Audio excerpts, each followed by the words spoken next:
Hello and welcome to Steelfur Speaks. I am Finbar, aka Steelfur, London Blaze Fashion Blood Player, and I'm joined today by Erica. Erica, say hello.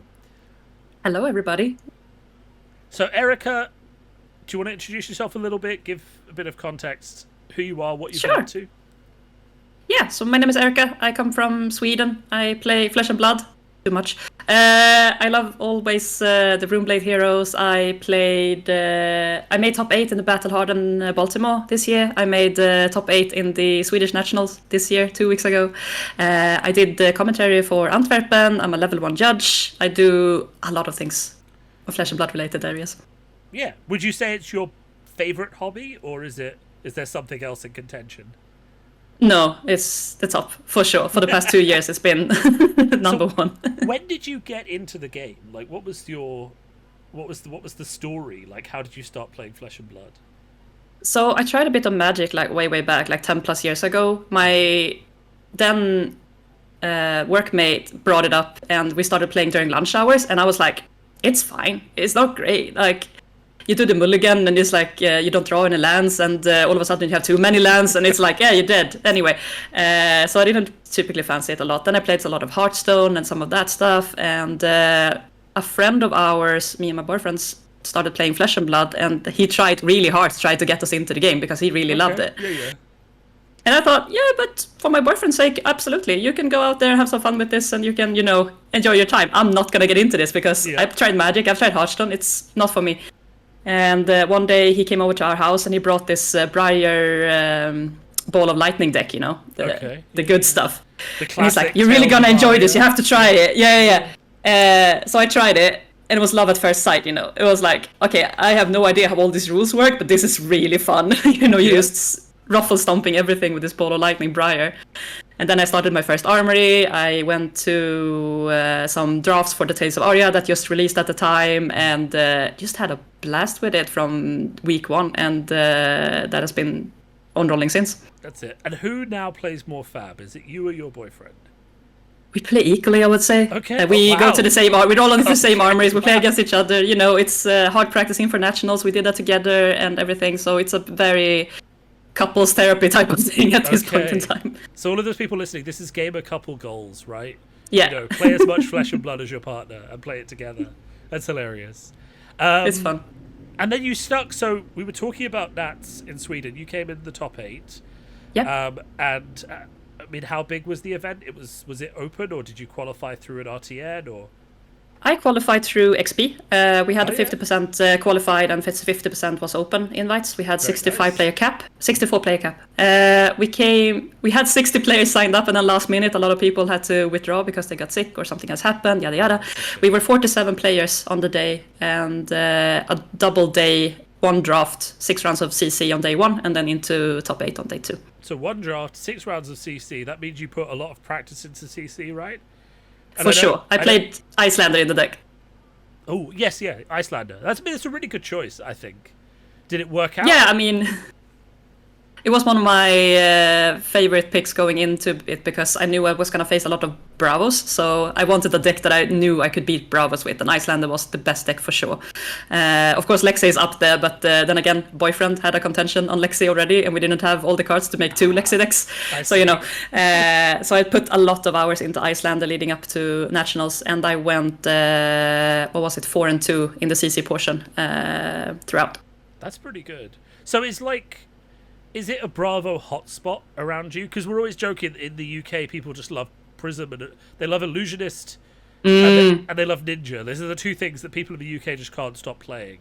And is it the same for Bravo up near you, or is it? I wouldn't say something it's overly populated. It's just that some of the best players are on said else? Bravo Okay, deck. yeah. So the toughest competition is typically when you face those Bravos because they are really, really good at their deck because they've been playing it a ton, and they typically are like they have only played this deck since beginning of their Flesh and Blood journey.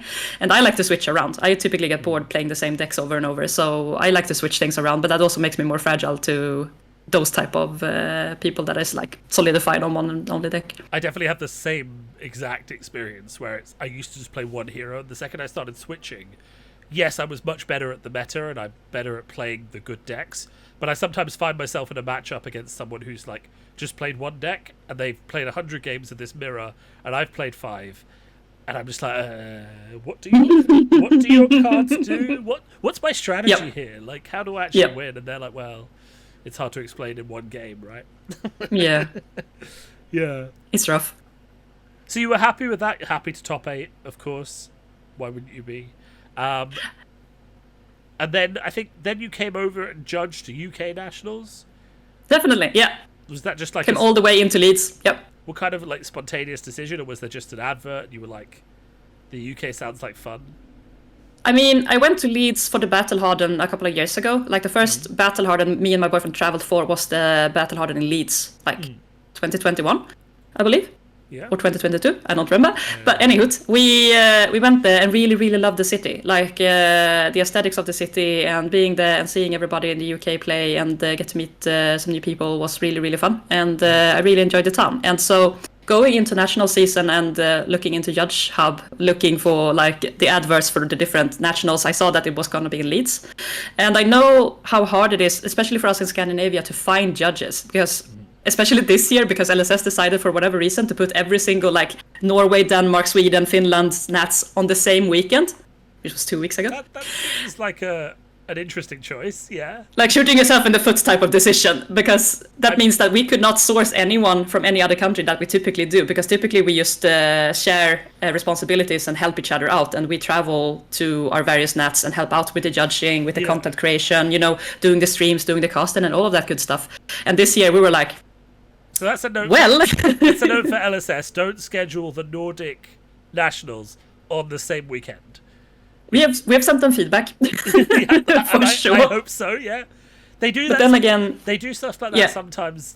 It's the cultural thing. I know they've hired people in like North America and Europe now, so they are getting better at that kind of stuff. But I know certainly, like in the early days of the game, there was stuff where occasionally they'd schedule something and you'd be like, well, that doesn't work.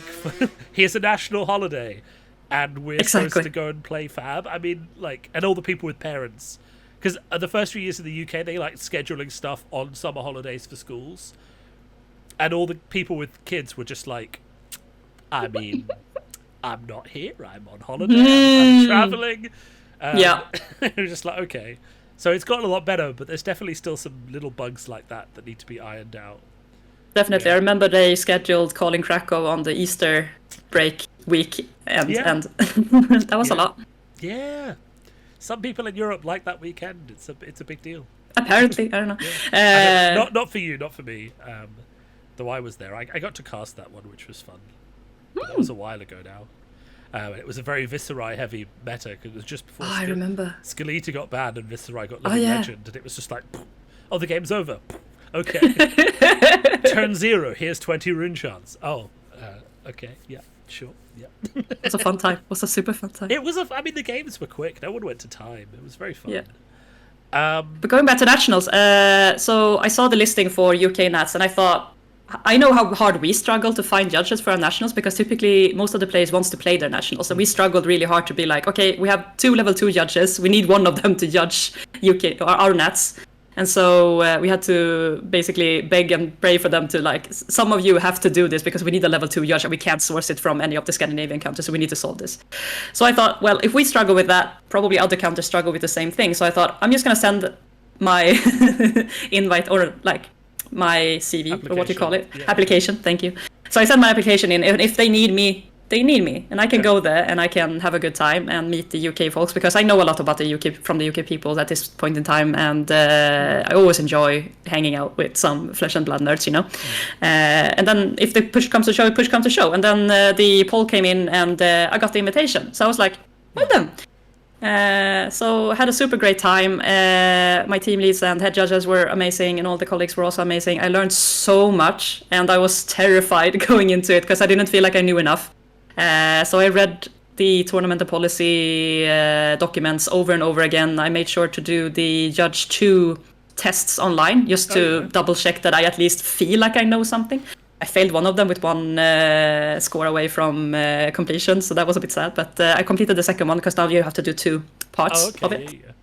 So that was made me feel a little bit better about myself at least. And then I went there and had a really great time. It was super fun meeting a lot of the Welsh and Scottish community people that was also traveling in there for playing in the nationals and following their journey along.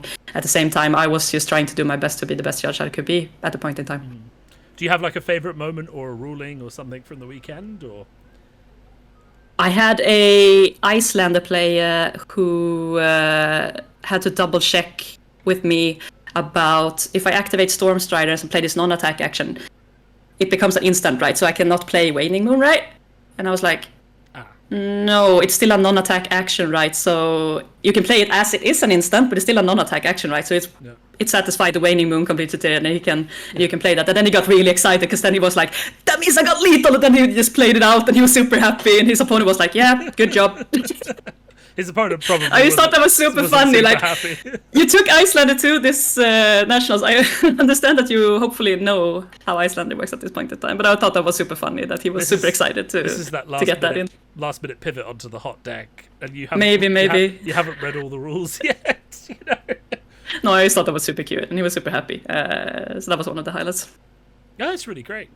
So it's always good to cover a bit of an interesting topic, and also following from UK Nationals, there has been a bit of controversy in the Flesh and Blood. Always with the UK, every single year it's something, right? I actually completely disagree on that. I think there's been controversy at almost every single major event that's happened. And true. I think that a lot of people just they like beating up on my old country for making mistakes, right?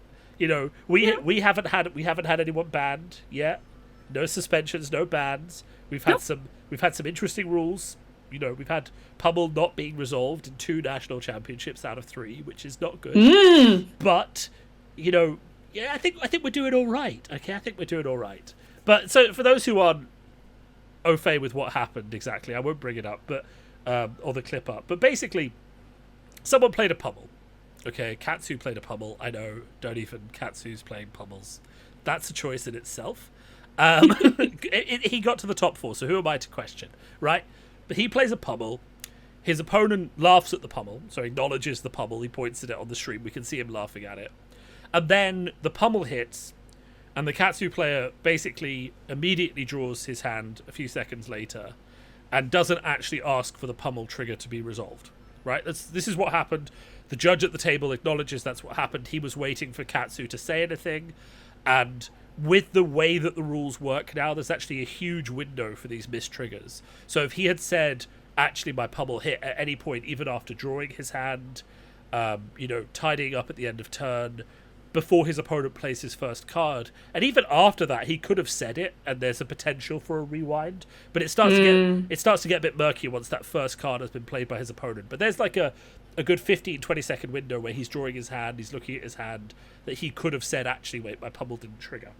I personally think he probably thought his opponent had done it, and his opponent hadn't because he didn't say anything. So his opponent has acknowledged on Twitter then that he knew that Pummel had hit, but he was waiting for his opponent to say, Pummel has hit, please discard a card, or acknowledge the Pummel in some way. And when his opponent didn't, and immediately drew up, he said, okay, cool, he's missed his trigger, I can go on. And there's obviously been a lot of uproar on Twitter and generally in the community about whether that was legal, like a legal play, because some people have called him a cheater, or whether it was just like rule sharking, or whether it was like just not in the spirit of the game, right? So I guess what are your initial takes on this scenario? So I wasn't there. I was playing a side event at the time because we had been alleviated because there wasn't that many people at the time. So my judge duties were done. I was playing a Shapeshifter Sealed side event. I didn't know anything about the interaction or anything that had happened until the day after, when I jump on Twitter on my way home from Leeds and be like, oh, wow. There's a lot.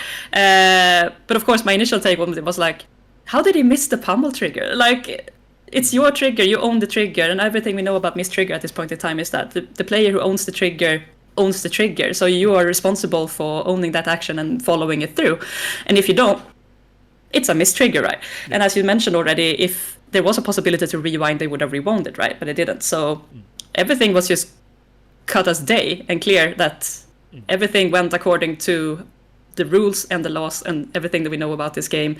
And nothing about it, and then there's a drama that follows, right? But that's a completely different story. Yeah, I think so. There's kind of like two things to unpack here. So the rules are very clear for anyone who's listening, and they were changed last year because it used to be that both players were responsible for maintaining the game state, and if something like this happened, both players would get penalised. But we were running into a lot of messy scenarios where someone wasn't communicating properly. So I'm playing a card and I don't properly communicate what needs to happen with the game state. And then my opponent was getting a warning / violation for not maintaining the game state, but I haven't said what needs to happen properly. So then it was decided that the lesser of two evils was to put the full responsibility for the trigger announcement onto the player that owns the card. They said, you're playing the card, it's your responsibility to make sure everything that's on the card happens and that your opponent understands what's happening. So that was like like it's not a clean situation, but that was done specifically to say it's not fair for someone to be punished because there's too much chance that something might be explained wrong, and people will make mistakes with opponents' cards. So it's therefore on the opponent to make sure the trigger is resolved. But and this is kind of where things get tricky, like if everyone has to acknowledge every single thing that's happening every single time it happens, does that add a layer of like drag to the game? Like, does it stop it feeling fluid? I mean, what do you feel like that? Like, do you think we should be in a situation where everyone is just comfortable being like, yeah, I do this, like, is that perfect fab, or is perfect fab where both players are just helping each other do stuff? I don't think you necessarily need to help. You need to maintain your trigger. You need to maintain your state, right? And it's on you to make sure that you follow things through. Like whenever I play a blue card from Arsenal as Icelander, I make sure that I make a frostbite out of it. And if I don't, that's on me, right? And in all situations where mistriggers are on the table, it's up to you to make sure that you don't miss those triggers, beneficial or not. So I think from the rules perspective, I think it's clear from LSS perspective that they don't want to penalize whoever is on the receiving end of said triggers, because they don't maybe know what's up with everything. Like I personally don't know perfectly handed everything that the new Prism card does, for example. And so I rely on my opponent to tell me what is going on, what is happening, to like clarify main statement, and I also will ask questions to understand the full situation and everything. So it's a communication game, right? And it's a difficult game, and you have to maintain those communication lines, and sometimes you won't do it perfectly, and sometimes you will miss stuff, because that's the nature of the game. I think because we were talking about it beforehand, I think the thing that a lot of people are taking from this is because it was Pummel, right?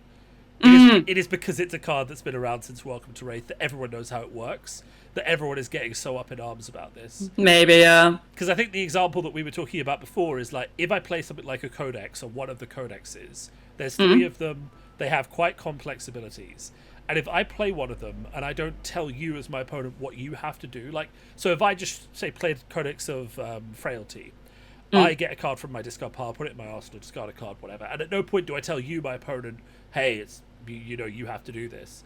Now, if you think it's Codex of Inertia, and you don't, like, you just put the top card of, like, or you do anything else, that's on me, right?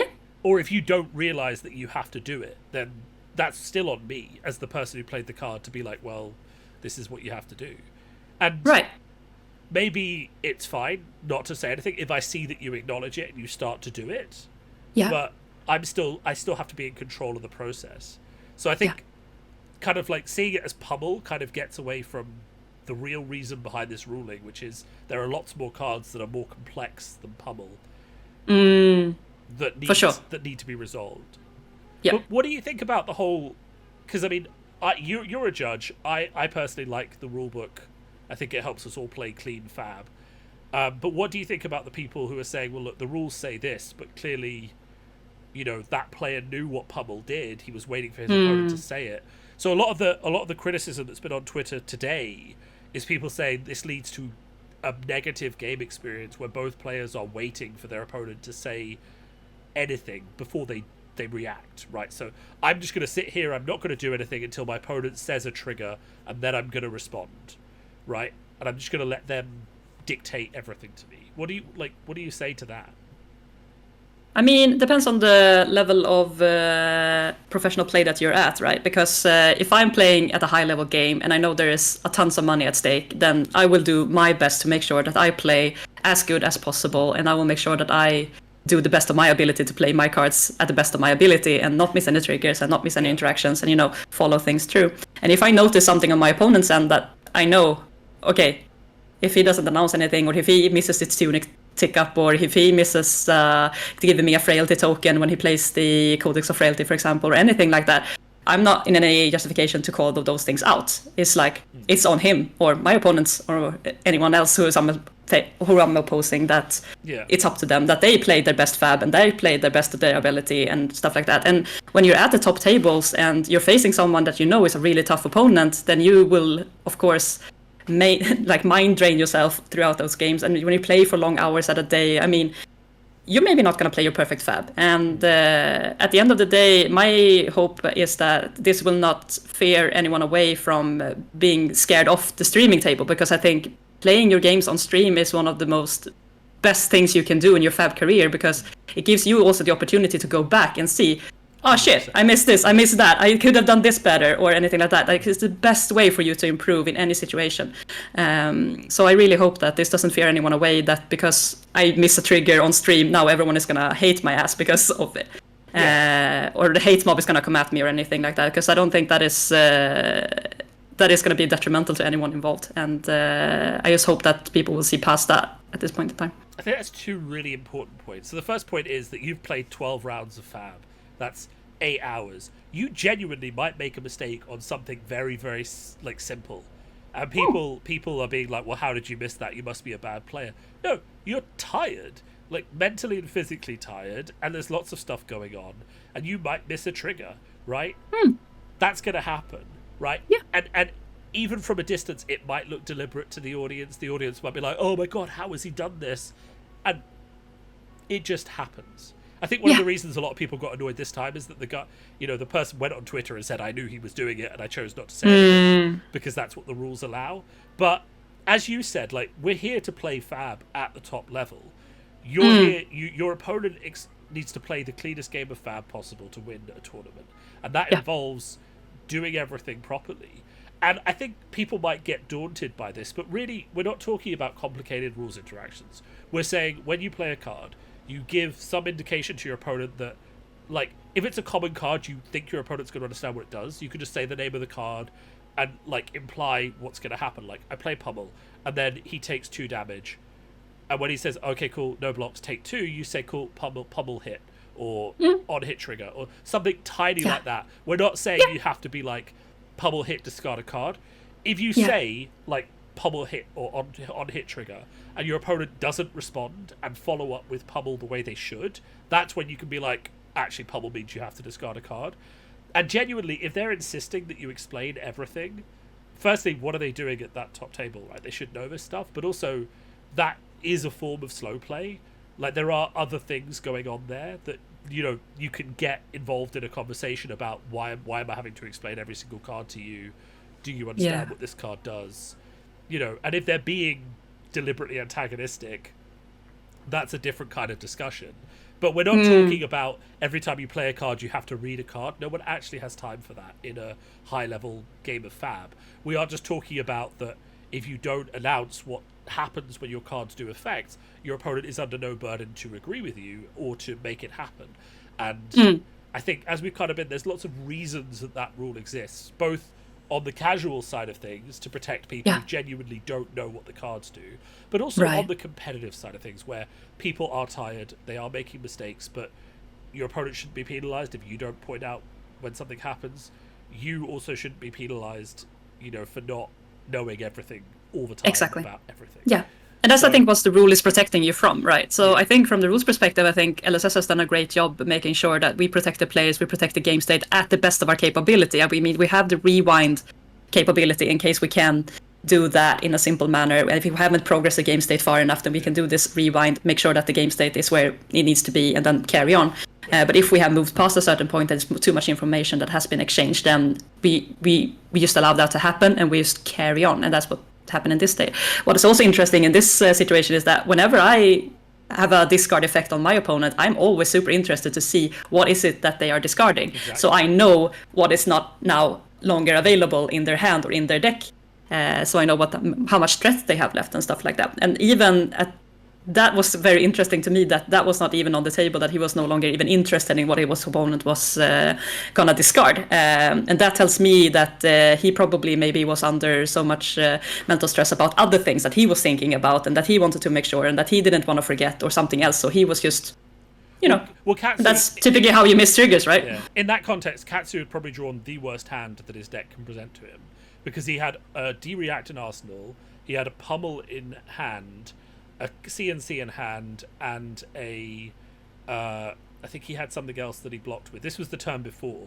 So his only option was pop Tommeltai, who was attacking him with the 6 power, and then just send in 2 Kodachis and a blue, or a blue, a really basically weak turn, or not pop Tommeltai and try and pummel a CNC, right? Right. And that's not a great situation. You don't want to not pop Tommeltai. You don't want to only play a CNC with a pummel into a Dromai deck, right? So he's probably tilted. So you're bad if you do, bad if you don't. Exactly. So type of situation. He's already in a rough situation, and then the pummel has just gone through. His opponent's taken 10 damage without really caring, and he's already thinking, my opponent's kept a full hand, I'm going to get smacked by this.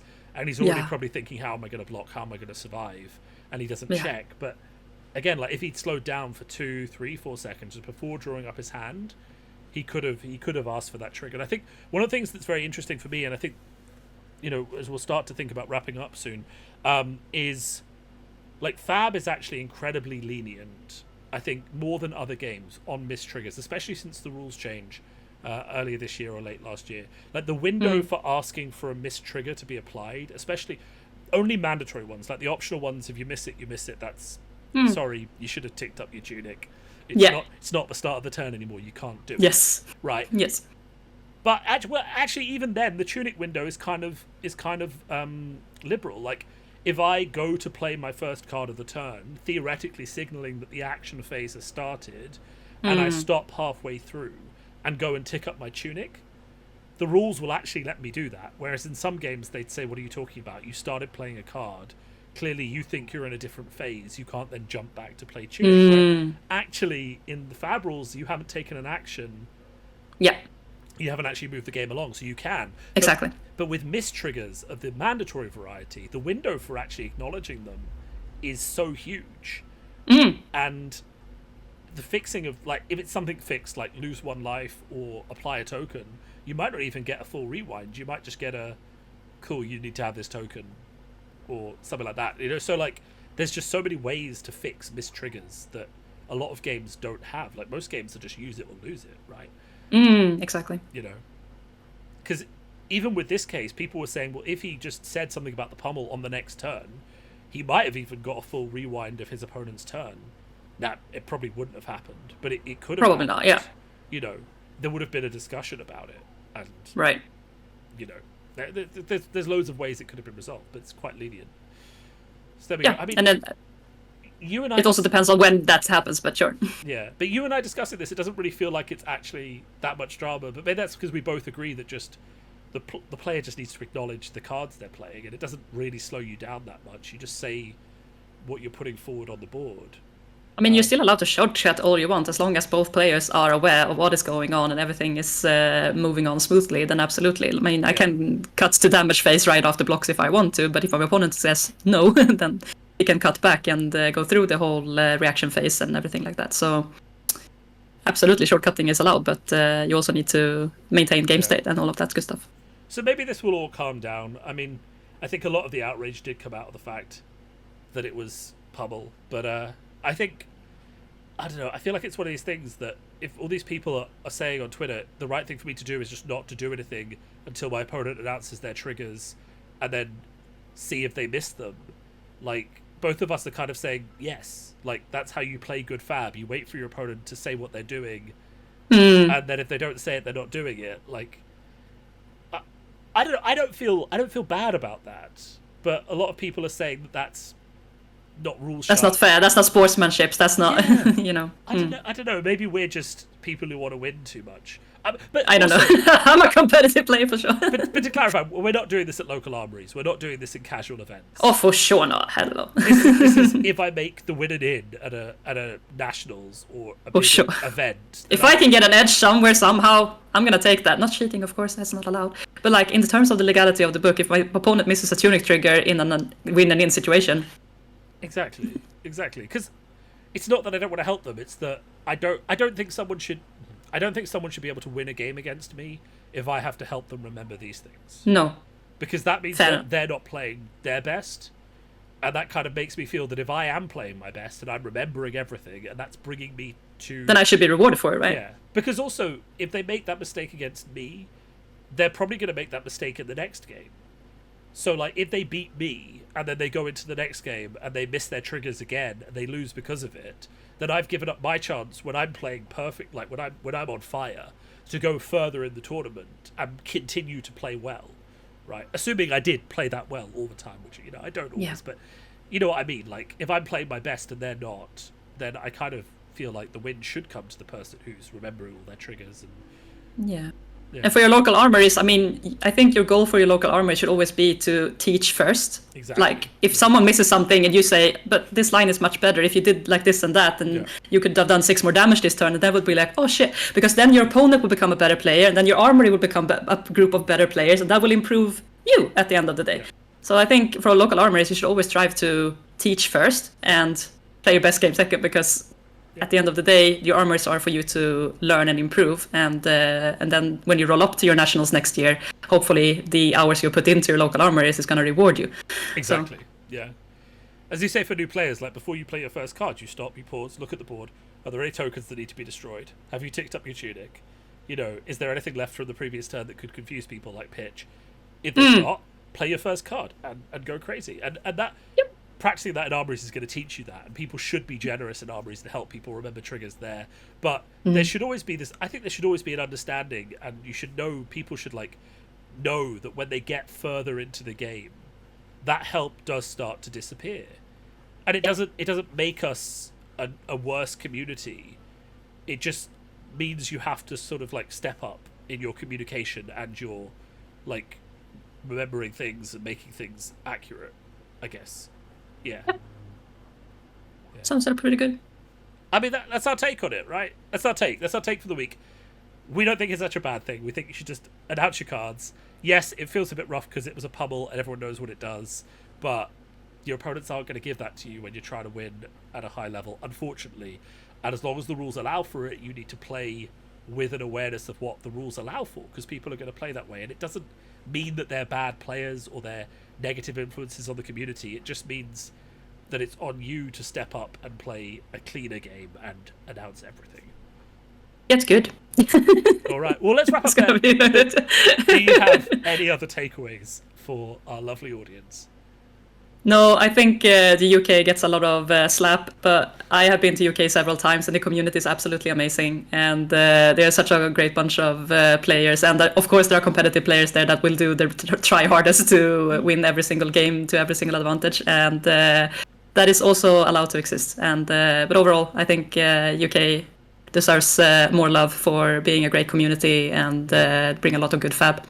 Yeah, thanks for that. I mean, we've taken one Pro Tour. We've taken a few callings. I personally think the UK has some of the most. I mean, Matt Fawkes, Shamir, Jamie, even. We have all of these really competitive fab players, and there's a list the length of my hand. I could keep going. You know, Jacob. I can't even name them all. Right? I can't even name them all. There's too many. If you look at the leaderboards, the UK flag is all the way down that. All list, over the place. Yep. Right. And even in the accolades of things that have won. So, you know, if you're going to a Worlds, if you're going to a Pro Tour, expect the UK to turn up and expect them to be playing clean fab where they pay attention to the rules. They are not trying to hang or shoot you or anything like that. You know, we're not playing dirty fab, but we are here to win and play our games cleanly and do that. And so should you. That's the audience. Yes. All right, Erica, thank you. It's been a great chat. And, thank you. As for everyone else, this has been Steelfur Speaks. As always, you know, if you've been listening for this long, please do subscribe to the podcast. You will get more episodes. We're on kind of one every week and a half now, which is a good cadence. We're probably going to keep that up. There is also other stuff going on. I have a Substack now, so if you want longer form TCG content, you can subscribe to that. At the moment, I'm talking about Lorcana and design ethos for card games to kind of help bring the Lorcana community up to speed on that kind of thing. You can find me on Twitter, Steelfur Speaks. You can find Erica on Twitter. What's your handle, Erica? It's at Erica Forsloff in one hand. There you go, Forsloff, which is Forslof. Yes, perfect. Oh, amazing. All right, good. And we're going to end on that win. Thanks, everyone. We'll speak to you all soon. Take care.